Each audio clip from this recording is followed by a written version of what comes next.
এখন শুনবেন আজকের গুরুত্বপূর্ণ খবরের শিরোনাম। গাজায় ২৪ ঘন্টায় আরও ২৯ ফিলিস্তিনি নিহত। ইউক্রেনের সঙ্গে সরাসরি শান্তি আলোচনার জন্য প্রস্তুত পুতিন। নেতানিয়াহুর বিরুদ্ধে গুরুতর অভিযোগ গোয়েন্দা প্রধানের।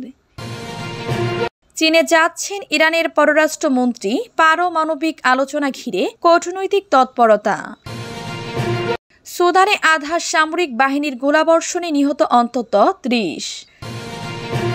বাংলাদেশে বন্যা নিয়ন্ত্রণ বাঁধ পুনর্নির্মাণ নিয়ে কেন ত্রিপুরার উদ্বেগ। গাজায় ২৪ ঘন্টায় আরও ৩৯ ফিলিস্তিনি নিহত। ফিলিস্তিনের অবরুদ্ধ গাজা উপত্যকায় ইসরায়েলি হামলায় গত ২৪ ঘন্টায় আরও ৩৯ ফিলিস্তিনি নিহত হয়েছেন। আহত হয়েছেন আরও অর্ধ শতাধিক। এতে করে অবরুদ্ধ এই উপত্যকাটিতে নিহত সংখ্যা ৫১,২৪০ জনে পৌঁছেছে। সোমবার ২১ এপ্রিল এক প্রতিবেদনে এ তথ্য জানিয়েছে তুরস্কের বার্তা সংস্থা আনাদোলু। বার্তা সংস্থাটি বলেছে, গাজা উপত্যকায় গত ২৪ ঘন্টা ইসরায়েলি হামলায় আরও ৩৯ ফিলিস্তিনি নিহত হয়েছেন, যার ফলে ২০২৩ সালের অক্টোবর থেকে শুরু হওয়া ইসরায়েলি আগ্রাসনে উপত্যকাটিতে মৃতের সংখ্যা বেড়ে ৫১,২৪০ জনে পৌঁছেছে বলে সোমবার গাজা স্বাস্থ্য মন্ত্রণালয় জানিয়েছে। মন্ত্রণালয়ের এক বিবৃতিতে বলা হয়েছে, গত ২৪ ঘন্টায় ইসরায়েলি হামলায় আহত আরও ৬২ জনকে গাজার বিভিন্ন হাসপাতালে নেওয়া হয়েছে। এর ফলে সংঘাতের শুরু থেকে আহতর সংখ্যা বেড়ে ১,১৬,৯৩১ জনে পৌঁছেছে। অনেক মানুষ এখনও ধ্বংসস্তূপের নিচে এবং রাস্তায় পড়ে থাকলেও উদ্ধারকারীরা তাদের কাছে পৌঁছাতে পারেনি। দীর্ঘ ১৫ মাস সামরিক অভিযানের পর যুক্তরাষ্ট্র ও আন্তর্জাতিক সম্প্রদায়ের চাপে গত ১৯ জানুয়ারি গাজায় যুদ্ধবিরতিতে সম্মত হয় ইসরায়েল। তারপর প্রায় ২ মাস গাজায় কম বেশি শান্তি বজায় ছিল, কিন্তু গাজা থেকে সেনা প্রত্যাহারের প্রশ্নে হামাসের মৈত্রানৈক্যকে কেন্দ্র করে মার্চ মাসের তৃতীয় গত সপ্তাহ থেকে ফের গাজায় বিমান হামলা শুরু করে ইসরায়েল। ইউক্রেনের সঙ্গে সরাসরি শান্তি আলোচনার জন্য প্রস্তুত পুতিন। ইউক্রেনের শান্তি প্রতিষ্ঠার জন্য দ্বিপাক্ষিক আলোচনার প্রস্তাব দিয়েছে রুশ প্রেসিডেন্ট ভ্লাদিমির পুতিন।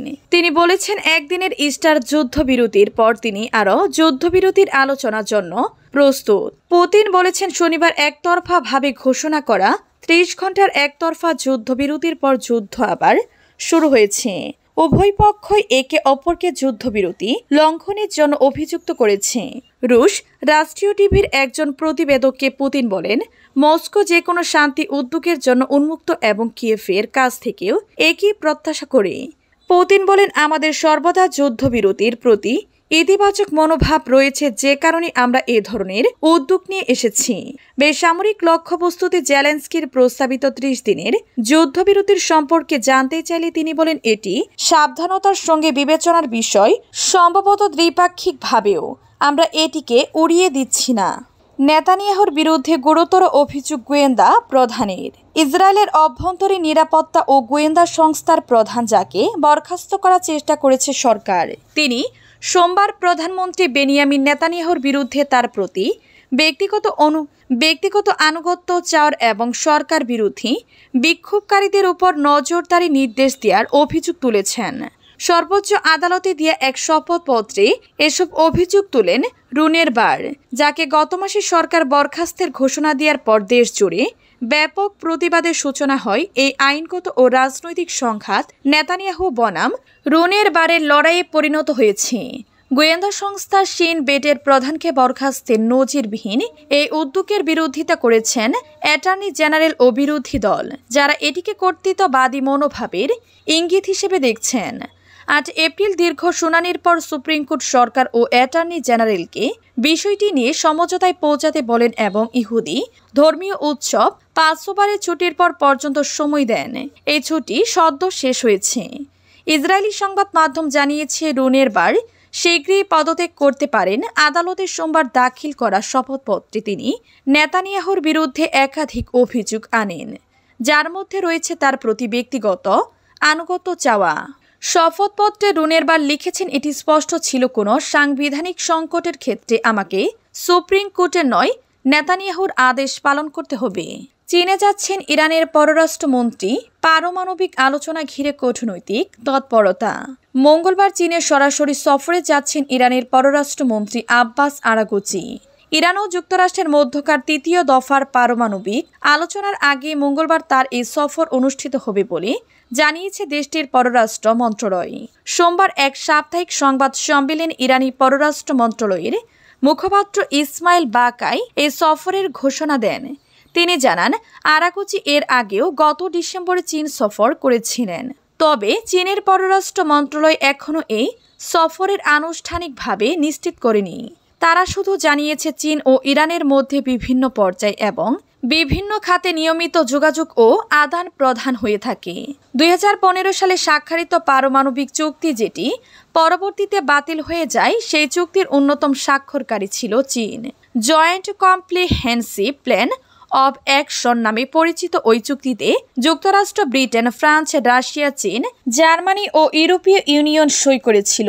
বাকাই বলেন, এই দেশগুলোর সঙ্গে পরামর্শ অব্যাহত রাখা উল্লেখ্য, মার্কিন প্রেসিডেন্ট ডোনাল্ড ট্রাম্প 2018 সালে প্রথম মেয়াদে ক্ষমতায় থাকাকালীন একতরফাভাবে যুক্তরাষ্ট্রকে ওই চুক্তি থেকে প্রত্যাহার করে নেন।